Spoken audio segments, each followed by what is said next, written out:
भाई यहाँ पे क्या हो रहा है? भाई यहाँ पे क्या हो रहा है? भाई ये कहाँ फंस गया भाई मैं? আমি তোমাদের ডগেজ ভাই এখন বদমাশি ছাড়ে দিয়েছি, কাজে জয়েন হয়েছি। এ আজকে সকালের ঘটনা তোমাদেরকে আমি শোনাচ্ছি। সকালে ঘুরতে ঘুরতে আমি ওই লেবার চোখে চলে গেছিলাম। ওখানে যাই দেখি অনেক লোক ভিড় জমা করে আছে। আমিও ওখানে যাই বসেছিলাম।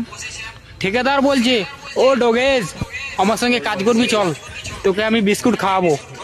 আমিও বললাম ঠিক আছে। এরম করে রাস্তায় ঘোরাঘুরি না করে লোকের পিছনে বিস্কুট খাওয়ার জন্য যদি কাজ করে পাই তো ভালোই হবে। তো ওই জন্য ঠিকাদারের কথা শুনে চলে আসছি কাজ করতে। মশলা ছানতেছি, এখন লেবারি কাজ করতেছি। ঠিকাদারের তো লাভ হয়ে গেছে। তোমরা এখন বলবে কেন?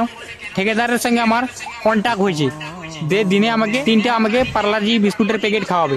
একটা কাজ জয়েন করার সময়, একটা দুপুরবেলা, আর একটা ছুটি হওয়ার সময়। 3টা বিস্কুটের দাম কত তোমরাই বলো? ওই 3টা ওরে 9 টাকা, ধরলাম নাই 10 টাকা। ঠিকাদারের তো লাভ হয়ে গেছে।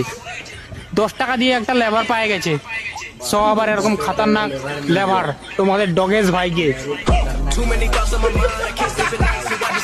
ভিডিও ভালো লাগলে অবশ্যই ফলো করবে।